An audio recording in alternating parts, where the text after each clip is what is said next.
Engaging us on our socials at Amoy Brian on Twitter at Lookuptv. The hashtag we're using tonight is the bottom line. We are also live on Facebook and on YouTube.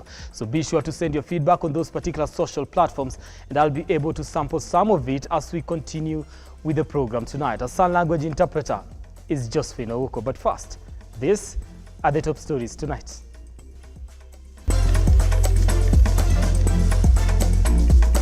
We therefore see this is a time of great fluidity for Kenya and the region.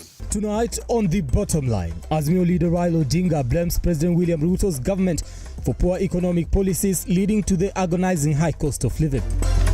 And Kenya Kwanza bipartisan team calls Azimio to rejoin talks as Raila Odinga blames them for absconding the talks. Also tonight, Kenya National Commission of Human Rights condemns police brutality and calls on IPOA to speed up investigations.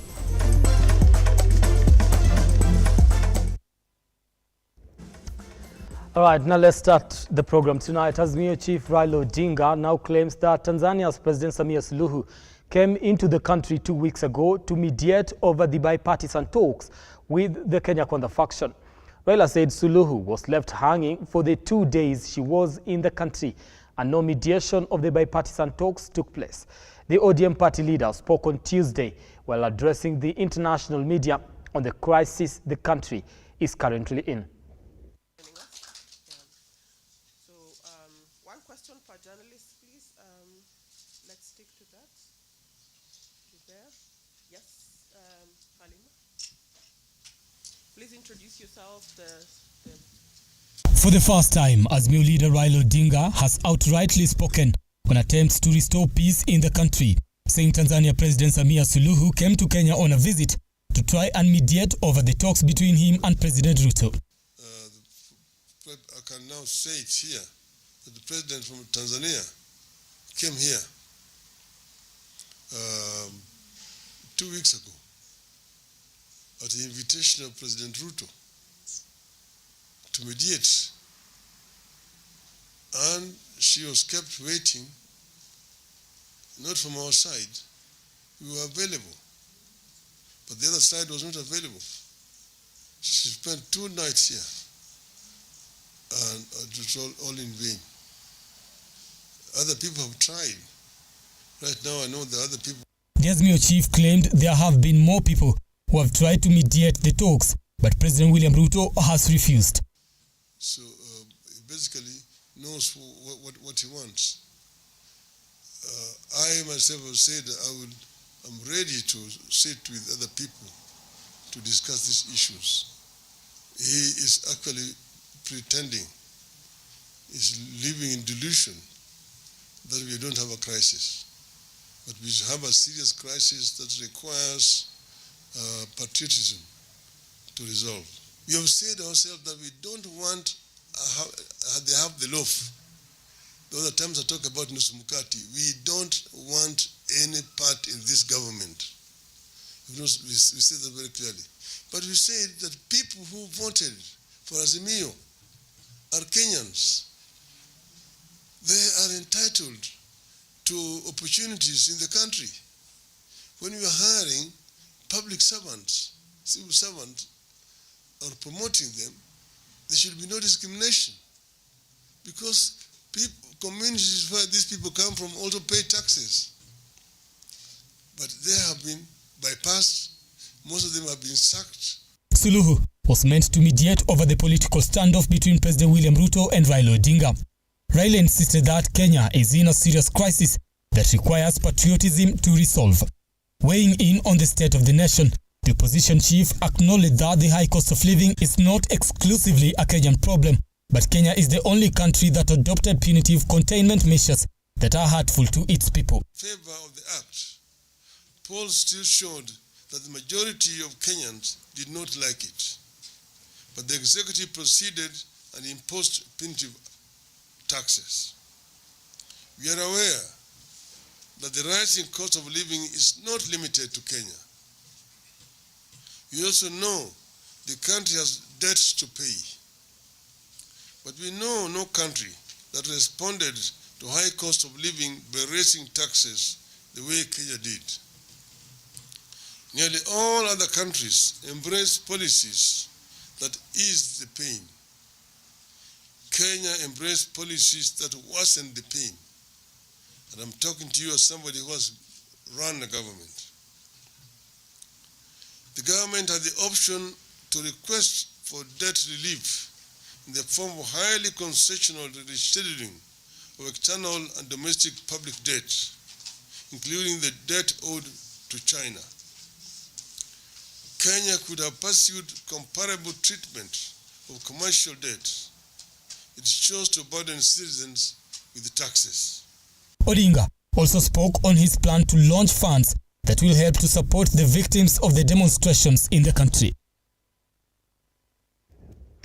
All right, now that is a story in regards to what was supposed to be happening in the country, and also just the Azimio leader, that is Raila Odinga, addressing the international press, and also did say on matters bipartisan talks that there were attempts to get him and President RUTO to mediate and get to the bottom of this so that peace can actually be found in this particular country. I just want to read a tweet here by President William Ruto in response to that. He says, "My friend Raila Odinga, I'm off to Tanzania for a human capital meeting to harmonize the expansion of employment opportunities in our continent. I'm back tomorrow evening, and as you have always known, I'm available to meet one-on-one with you anytime at your convenience." That is William Samoei Ruto, the President of the Republic of Kenya, saying, "My friend Raila Odinga, I'm off to Tanzania for a human capital meeting to harmonize the expansion of employment opportunities in our continent. I'm back tomorrow evening, and as you have always known, I'm available to meet one-on-one with you anytime at your convenience." All right, that is a response to that particular story that we just went moments ago in regards to President Samia Suluhu trying to mediate the two factions and get to a solution that will see the country not taking to the streets.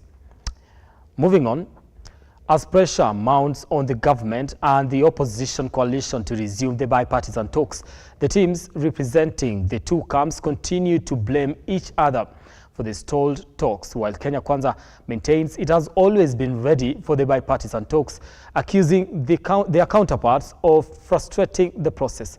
The opposition team now says that the Kenya Kwanza team is not serious about the process and has been shifting goalposts on key issues on the table for discussion.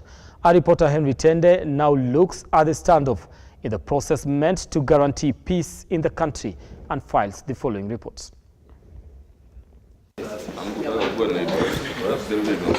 The status of the bipartisan talks between the government and the opposition continues to hang in balance, with the two sides embroiled in a blame game over who is responsible for the now vacated talks.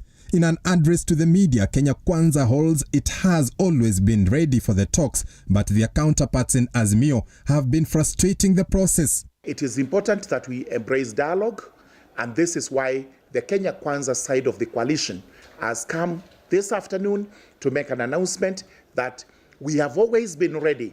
We have been more than ready to engage in talks.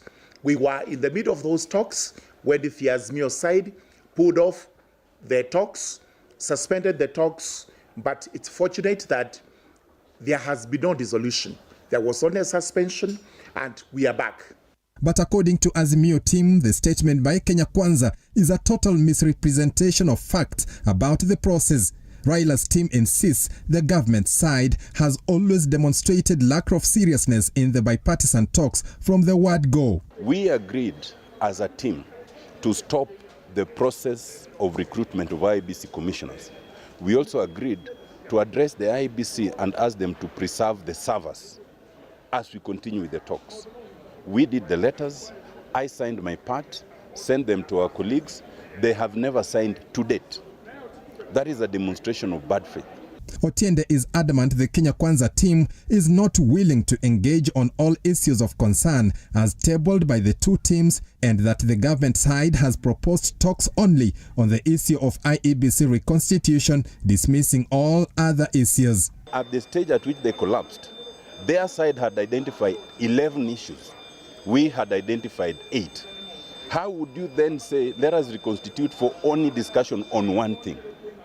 Even in this grandstanding, the Kenya Kwanza team maintains any meaningful talks must be anchored in law, imploring their counterparts to go back to the negotiating table. The issue of IBC remains the most important issue on the agenda. The reconstitution, the selection panel, and the other issues that relate to IBC. So, we wish to confirm that we are prepared for the renewed talks to re-engage, but again we reiterate our position. All talks must be conducted within the parameters of the law. The KK team then, as it was, and to my understanding even up to now, has an attitude issue in terms of those talks. To come to talks and say that you have no power because of some legislation or some provision is to demonstrate bad faith. Anytime you have meaningful talks, even when we had the Kofi Annan talks, and then we didn't even have a new constitution, any bipartisan talks right now is not embedded in any law other than Article 1. Because the expectation is that those who are involved in that talk are actually helping the people exercise their sovereignty directly. It remains to be seen whether or not President Ruto and opposition leader Raila Odinga will drop their hardline stance and advise their troops to go back to the talks for the sake of the country. Henry Tende, Lookuptv. Now, the Kenya National Commission on Human Rights has condemned police brutality that was experienced during the anti-government protests last week. The Commission is now calling for urgent investigations and prosecution of perpetrators of torture on innocent Kenyans. KNCHR has also urged IPOA to hasten its investigations on the already reported cases of police brutality. Maafisa wa polisi walikuwa wanapiga watu baka kwa boma. Jirani yangu walipiga kabisa baka wakavunja. Wanaumiza vijana, watu wanakuwa na injuries, watu wanaumia, wanatoa vijana kwa nyumba wanapiga. Walituumiza sana, watoto waliumia, wamama waliumia mpaka tukashindwa ni shida gani tena. Haikuonyesha picha nzuri sana kutoka kwa mapolisi. As a section of residents from Nyalenda, Kisumu County recounts how police officers unleashed terror during the anti-government protest, the conduct of police during the demos continues to raise uproar, with the Kenya National Commission on Human Rights condemning police brutality, noting that there has been a clear manifestation of violations of fundamental human rights during the demos. The National Police Service is mandated to maintain law and order while observing and respecting constitutional provisions. Breaking into homes, as was seen in Kisumu and other places, and affecting improper arrests while dispensing brutality and torture infringes upon the rights of citizens and violates their dignity and sanctity of their private spaces. In view of the already documented occurrences of police brutality, the Commission has condemned the brutal attack on defenseless members of the public, allegations and abductions by police officers, delays and denial of justice to those arrested during demonstrations, breaking into homes, and also harassment and injuries to vulnerable groups in the society and media practitioners. These events are worrying as the reminders of our dark past, where the security agencies had special squads that would effect such extrajudicial activities.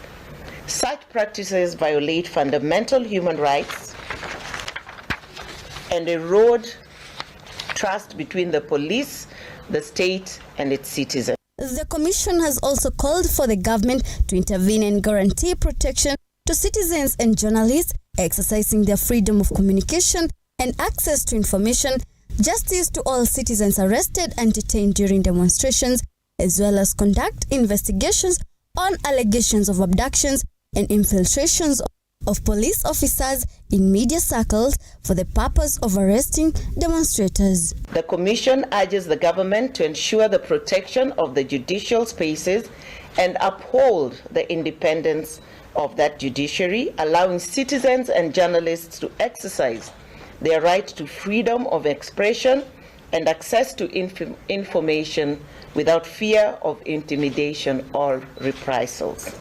As opposition Azimio coalition suspends its anti-government protest in honor of victims of police brutality, today the Kenya National Commission on Human Rights have condemned this act and called upon IPOA to fasten their investigation and ensure that justice is served. Werimu Kimani, Lookuptv, Nairobi. Now, thank you, Werimu Kimani, for that particular report. I want to take your feedback here before I take a break. Debui David says uchumi wa Kenya tayari ulikuwa mbovu wakati wa Rais Uhuru Kenyatta. I beg your pardon. That is in response to the story we've done about Raila Odinga and looking at the state of the nation. Right? Mogash Emmanuel says, mbona mnashinda mkiweka maandamano? That is just one, and quite a number of your feedback here, and we'll be sampling some of them as we continue the program tonight. Continue engaging us on our socials. That is at Amoy Brian on Twitter, at Lookuptv. The hashtag we are using tonight is the bottom line, right? We do take that short break. We'll be back in a moment.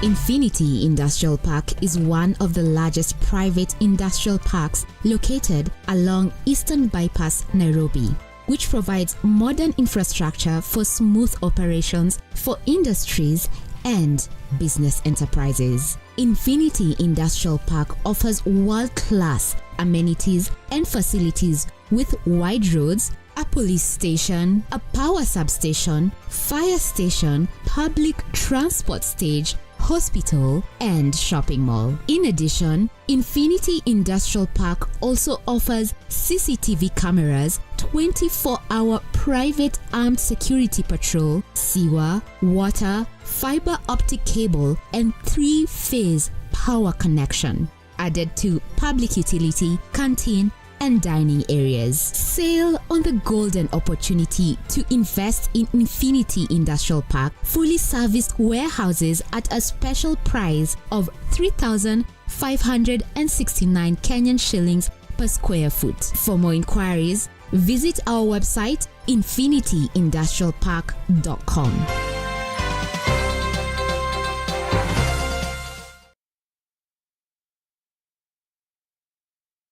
The future is hands-on, and Sensei College is at the front line of technical institutes in Kenya, offering practical and skill-based courses accredited by all concerned bodies, TVETA, NTSA and NITA. Sensei College offers driving and plant operator, cosmetology, fashion and design, mechanics, hydroponics and irrigation, installation, building construction, hospitality, photography and video production, electrical and electronics repairs, and ICT courses. Get free plant operator training when you enroll for plant mechanics, free driving when you enroll for motor vehicle mechanics, and free riding when you enroll for motorcycle mechanics. The requirement is an ID only, with intakes every first week of the month. We have 2 campuses in Nakuru and Nairobi. We provide meals and accommodation. Sensei College. My skills, my future.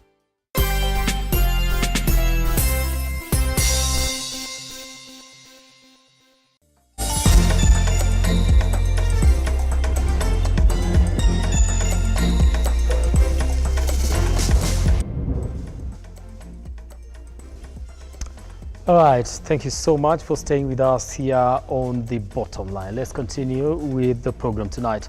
Now, the government is set to conduct a major operation at Kamolo Forest to flush out bandits and armed criminals who have for years terrorized residents while using the forest as a hideout.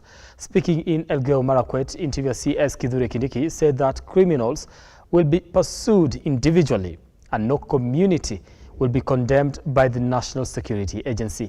Melvin Getembe with this report. Interior Cabinet Secretary Kithure Kindiki has today visited Rift Valley regions of Elgeyo Marakwet County that have been affected by banditry attacks, promising residents that the government will ensure peace that has been restored in the region. Kwa hivyo mmeona safari zangu zitakuwa mingi hapa. Kwa hivyo mkiona labda nafanya narudi, sio ati naenda kabisa, ni kidogo tu, kwa sababu naye Kenya ni kubwa. Hii shida hii ya ugaidi na uhalifu tutaimaliza Kenya hii. Hakuna shida ambayo haina mwisho. Hapa kwetu Rift Valley, watu wachache ambao ni wakora wametesa wananchi walio wengi, wananchi wapenda amani, wameteswa na majambazi na wakora kwa miaka mingi. Speaking in Kalia after inspecting the construction of Tangul Kolomogon Keren Road, Kindiki said that the government will conduct a major operation at Kamolon forests to flush out bandits and armed criminals who have for years terrorized residents and used the forest as a hideout. We are opening up Kamologon Forest, which has been the hideout of many criminals for years, by doing the road from Tangul to Kamologon, and we have commenced the construction of that security road today. Tutaanzisha operesheni ya kutafutana na wahalifu ambao wanajificha huko, na nimehakikishia wananchi ya kwamba msiwe na hofu. Maafisa wetu wamepewa mafunzo ya kutosha na hawatasumbuana na wananchi ambao hawana hatia. Hatutakubali mtu yeyote kujificha kwa siasa, kwa kabila, kwa dini, kuvuruga amani ya wananchi. We will not accept. The CS added that the government has no problem with differing opinion from opposition, reiterating, however, that it will not entertain continual acts of lawlessness resulting into wanton destruction of property and even death. Mtampatia nafasi ya endelee kushughulika na mambo ya uchumi wa Kenya. Amuko kwa ile mambo ya sufuria. Amuko wa sufuria. Muko kwa mashamba yenu kutafutia watoto wenu riziki. Very good. So hiyo ndio tunataka. Tunataka Kenya yetu iwe nchi salama, nchi ya kisasa, nchi ya kistaarabu, sio nchi ya mambo ya upuzi. Mavin Getembe, Lookuptv, Nairobi.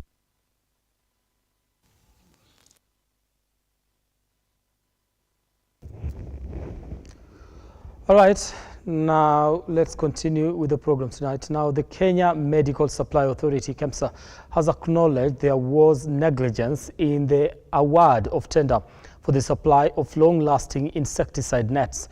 Now, the authority, while appearing before the Senate Health Committee chaired by Uasin Gishu Senator Jackson Mandago, claimed that the Global Fund had awarded the two firms that had failed the bidding process with a 3.7 billion shillings tender. Stanley Lugaria attended the session and has filed the following story. Thank you, Chairman. And first, take the opportunity to thank you for inviting us today. KEMSA affirmed there were flaws in the tendering process for the distribution of long-lasting insecticides and nets among the Drug Supply Authority in Kenya. You did your pre-award review. Did you have a meeting to discuss with the technical evaluation team of KEMSA?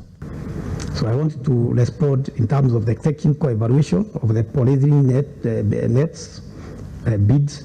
The review found that our review found that the only bidder that was responsive at the preliminary phase, which is bidder number 7, failed to meet requirements at the technical evaluation phase. And the technical evaluation committee itself had correctly noted that bidder 7 provided a product that is not WHO or World Health Organization pre-qualified, which is a requirement. It is not registered with Pest Control Board, Products Board.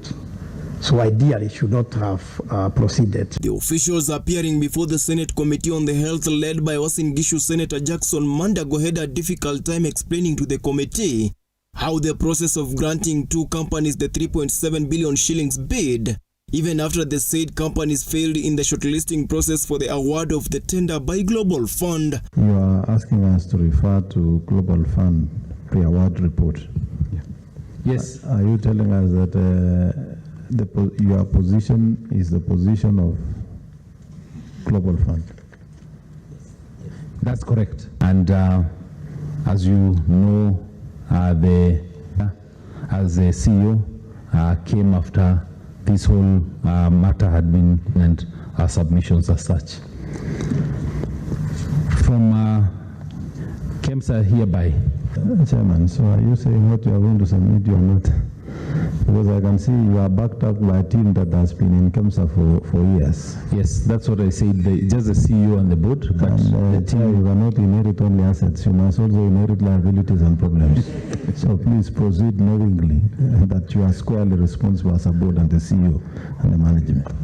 Leaders appearing before the Senate committee included the chairman and the executive director of KEMSA, Dr. Mulwa Andrew, and the Global Fund local agents to deliberate on allegations of irregularities in the procurement and issuance of the tender. Because in the earlier submissions that were submitted by KEMSA, that has been the norm of decision making on that matter. So did you meet the technical team to discuss your findings before the decision was reached to move the procurement?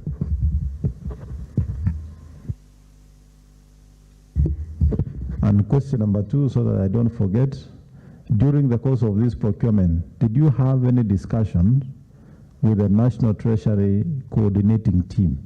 The committee has castigated KEMSA for entrusting the procurement office with the role to communicate directly with the offices of the Global Fund in Geneva, terming it an irregularity that should be rectified.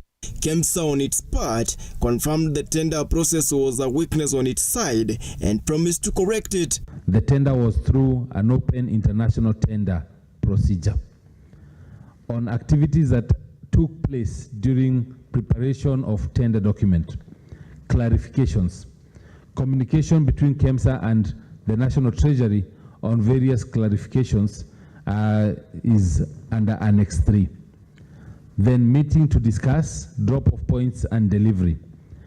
KEMSA, via an email dated 28 November 2022, invited Malaria Program and the National Treasury for a virtual meeting to discuss drop-off points and delivery schedule to be incorporated in the tender document.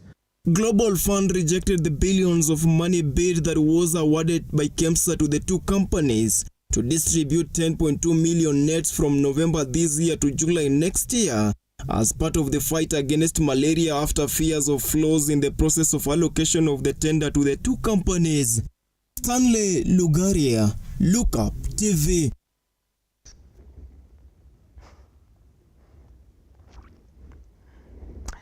Now, the murder trial of Sharon Otieno, a second-year student at Rongo University, and her unborn baby continue today.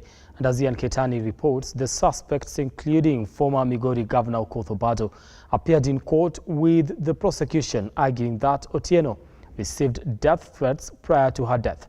Sharon Otieno was found murdered at Kodera Forest on 5th of September 2021. Close to 5 years since Sharon Otieno was found murdered, with her family crying for justice, key suspects in the case appeared in court today for the murder trial. According to the prosecution, led by Ezekiel Ade, Sharon received threats from an unknown woman before her demise, with the woman accusing her of having an affair with her husband. Even if a man has never stuck in you, prepare for it. Full stop. You won't walk away with it. I won't text you, but just pretend. I won't. I won't. I won't. Yes, you won't. But just pretend. Then there's full stop. I have the footage where you were at night. You won't escape unscathed. You won't escape unscathed. The unknown lady, according to the prosecution, via text messages threatened Otieno of grievous harm for meddling in her marriage by having an intimate relationship with her husband. Line 30 is an outgoing text message. It says, "It seems you are used to doing bad things. Just do your worst. But Rem, there is judgment day. There is that one day you're gonna pay The hearing continues as Sharon Otieno's family continue to hope that justice will be served. Elsewhere, Embakasi East lawmaker Bob Owino and his co-accused, including Calvin Okoth, Elias Gaucho, appeared in court today for the mentioning of their case, where they're accused of planning and financing demonstrations. For the benefit of the state, for now, we shall be making an application for review of the charges. Probably beyond that time, I'll be the one deciding that.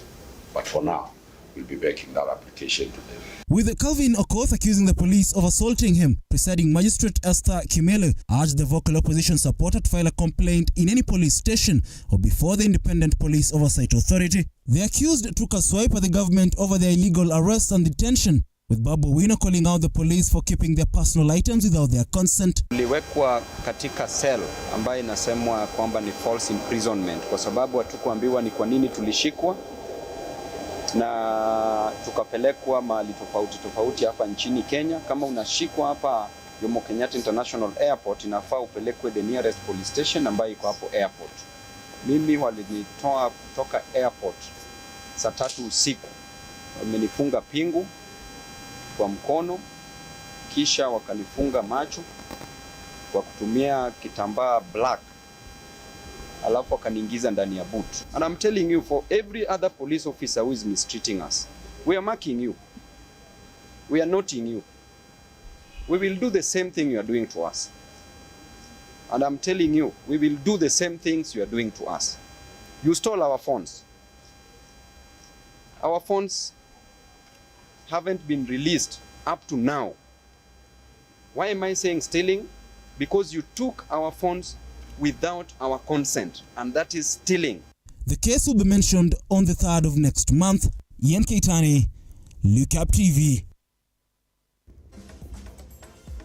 All right, we do want to take a second break here on the bottom line. We'll be back in a few with more on this particular program, including Matter Sports.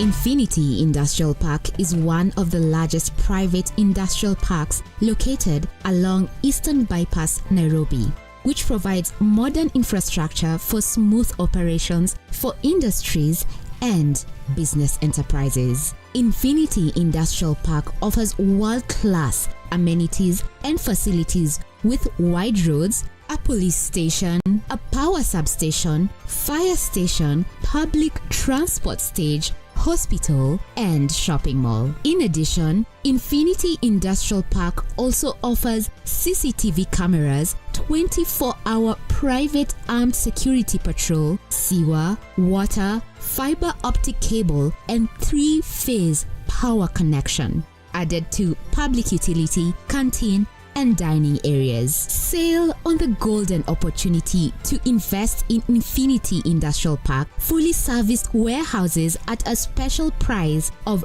3,569 Kenyan shillings per square foot. For more inquiries, visit our website infinityindustrialpark.com.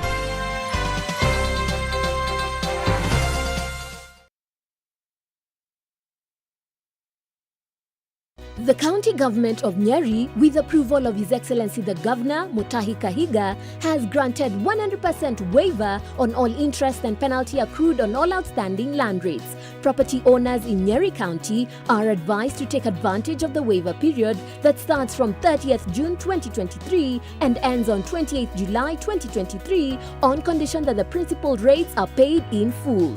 Property owners are advised to obtain invoices from the Sub-County Revenue Office where the property is located and make payment by depositing cash or banker's check to a bank account. Take notice that once the waiver period lapses, the county government will institute all necessary measures to recover any unpaid rates and penalties, including repossessing the property.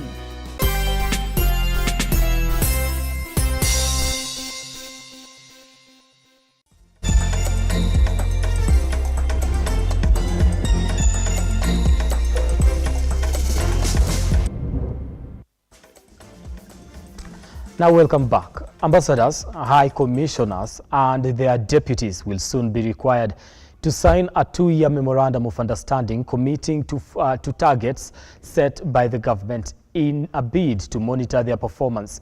Now speaking to Kenyans living in Italy, Deputy President Rigathi Gachagua insisted on the need for the officials to realign objectives to ensure the country's business profile is improved globally on top of other diplomatic duties.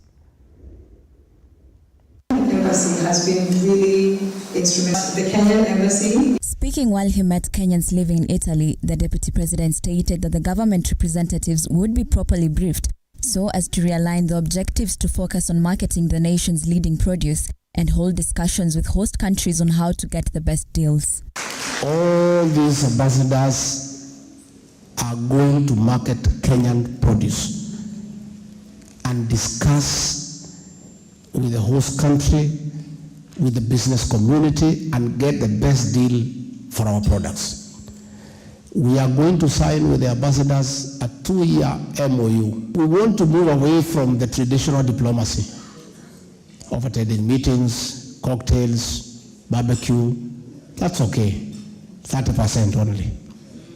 70% is to pursue the commercial interest of our country, is to market our agricultural products. Gachagua additionally stated that the ambassadors will be expected to submit monthly reports on what Kenyan products they marketed and the deals they got into, as 70% of their work would be to pursue the commercial interests of the country. We'll have commercial ambassadors who will be dealing with trade at the level of the ambassador. And they'll be able to tell us every month. They will file a return to the PS, Ministry of Foreign Affairs, with a copy to my office and that of the President, telling us, I attended this meeting with this group to market avocado. On 4th, I was with so to market this, and these are the results. Because we are asking our people to enhance production. If you enhance production, it is a waste of time if there is no corresponding market for the production. While stressing on the importance of the diaspora to Kenya's economic development, Rigathi highlighted that remittances from abroad was the #1 source of foreign exchange earner, adding that the government was looking into ways to safeguard investments of people living abroad through creation of the diaspora fund. So we want to create a diaspora fund guaranteed by the government, similar to treasury bonds and treasury bills, where the people of diaspora can invest back home and you earn interest and good interest, so that as you come home, your savings are intact. Juliet Chipkoech, Lookuptv. Now, more than 400 residents of Miritini, Mombasa County could soon be homeless due to an ongoing land tussle between them and the Mombasa County government. Now, the residents are now calling on the Ministry of Lands to resolve the land ownership dispute that has ensued for months. As land ownership conflict continues to be a major challenge in the coast region, Miritini residents in Mombasa who reside on a 200-acre piece of land claim to have lived on that land for more than 15 years, but are now worried to see surveyors measuring the land to build a storage for the Mombasa port without involving them. Wanatuambia kwamba hii ni ardhi yao, lakini ukiangalia hata ukienda kwa maneno ya land, unapata kwamba hii land haikuwa kwa Mombasa County, ilikuwa kwa national government. Bila ilikuwa kwa national government, ukigoogle utaambiwa kwamba sisi ni watu wa national government. Ilikuwa national government itupatie hizo title deed. Kwa nini hawakutupatia? Sasa wakikuja hapa wao wanasema cha lazima national government imewapatia. Sasa national government ikiwapatia watatufurusha sisi kwani si binadamu. They now say that despite submitting the complaints to the relevant authorities, the issue has not yet been resolved, with locals vowing to defend their rights and demand a quick solution from the government. Tunataka kama kuna uhaki utendeke uhaki vizuri, tuelezewe tuelewe, lakini sio utume watu kiolela kwa sababu wewe una power uko katika ofisi fulani ukuje ututishie maisha. The residents are calling on the Mombasa County government to give clarity on the issue and for justice to prevail. Transparency, tuwekane wazi. tunaomba uwazi ndo tunaomba kutoka kwa county government ya Mombasa. Nushin Mungasia, Lookuptv. Away from that, the government has reaffirmed its commitment to ensuring speedy completion of national government projects. A total of 12,000 registered farmers have so far benefited from irrigation and drainage services in the first phase of the Lower Nzoia irrigation project. Now, with the 3.8 billion shilling project set to be completed by September this year. Speaking in Siaya County, the Principal Secretary at the State Department for Forestry, Ephantus Kimonto, said a total of 12,600 registered farmers have so far benefited from irrigation and drainage services in the first phase of the Lower Nzoia irrigation project, with 8,400 from Siaya and 4,200 from Busia counties, respectively. This project, as you just said, is expected to be complete by 30th of September. It has two phases. The first phase is what we expect it to be complete by 30th of September. On completion, is going to benefit around 12,600 farmers. The area coverage at the moment it will expand to an area coverage of 10,000 acres. Once the county government are able to help the farmers through the farmers sensitization, and they're able to maximally utilize the 10,000 acres, there is another opportunity of having another 10,000 acres using the same canal, which now that will be like phase 2, which we're also looking forward to that. The 3.8 billion project, which is 70% funded by the World Bank IDA, has the first phase expected to be completed by September 2023, occupying 2,535 HA in Siaya and 1,508 HA in Busia. The whole project, once complete, will bring the total to an estimated 10,000 HA across the two countries. Its inception to date, and I understand possibly why there has been some delay. And it's good you are working on those delays so that they don't recur, so that we complete this project and we embark on the phase 2. This project is very important to Kenyans because you see now maize has become very expensive. It is making us fight on streets. Now we must think of alternative food, and that will be rice. Therefore, PS, as you go, and as you are creating a bigger land for us to grow rice, then think of making sure that we also have a rice mill. Even if it will come in phase 2, then let's hasten phase 2. Elsewhere in Baragoi, Samburu North, teenage girls, youth mothers and young illiterate men has been trained by Nawiri USAID on the vocational skills that has been decentralized to the village level through Ujuzi Mashinani, which is focused on engaging the youth in self and wage employment opportunities due to low literacy levels. Young men and adolescent girls between now and September next year. We have spent roughly, I think, an equivalent amount of money of about 20 million or so. But our commitment is that is not the only amount. As mentioned earlier on, overall, that particular target group of 10 to 24 years, between Samburu and Turkana, we are targeting more than 15,000 youth. So you can imagine the target between the two counties. And Samburu, of course, roughly will have half of that. This is roughly about 7,000, about 7,000 youth. Chief of Party of USAID, Hussein Noor Abdil Said, targeted men and girls aged 10 to 24 years will engage in vocational training and will be supported in microfinance with 89 million to 3,600 mothers for 6 months who have undergone drought period for transition. Between Samburu and Turkana, we are targeting more than 15,000 youth. So you can imagine the target between the two counties. And Samburu, of course, roughly will have half of that. This is roughly about 7,000, about 7,000 youth. The 3,000 is our immediate target of addressing that gap in terms of the set of skills. But then between now and September next year, of course, our target is a lot of these girls either transition back to school or the vocational trainings or are given a startup to start their own businesses to address malnutrition at household level.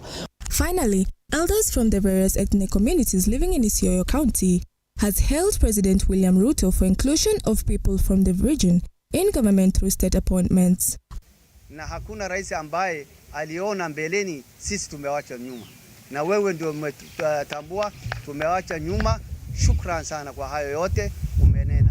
Faith Bonareri,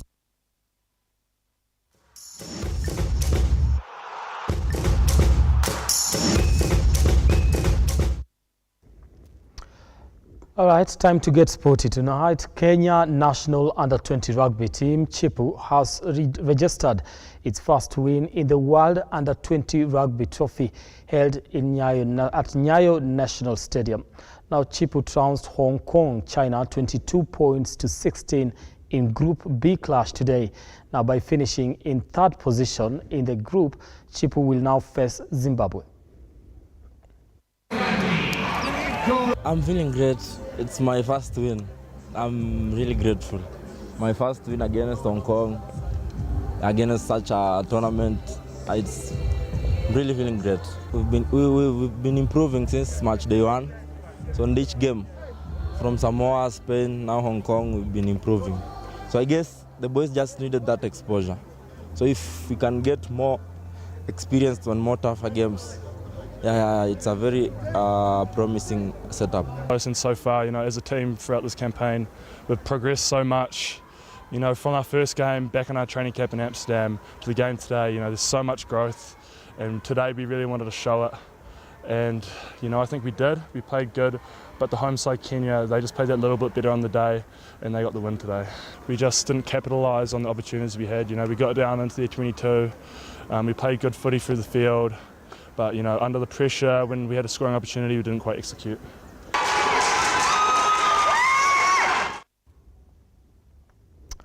Right now, Kenya national cricket team under-19 is positive to win the only sole ticket for Africa to participate in the Cricket World Cup.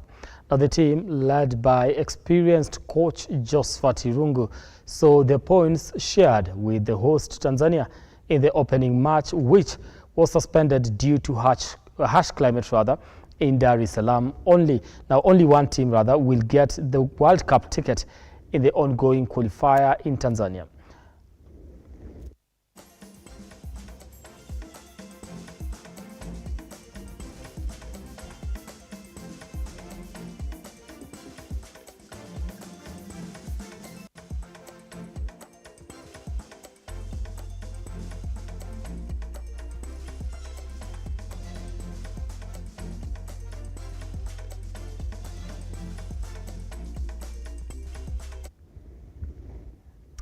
Now, Manchester United and Sweden national team forward Anthony Elanga has been signed by Nottingham Forest at a fee of €15 million. The 21-year-old has been with Manchester United for 9 years and achieved the first team breakthrough in the year 2021, making 55 appearances.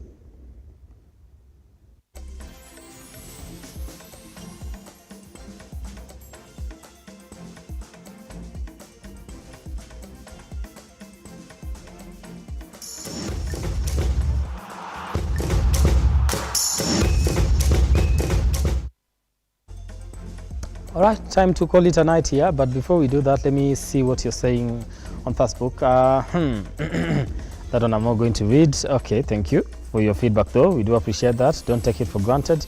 And let me see if there's anything here in regards to the stories we are running tonight.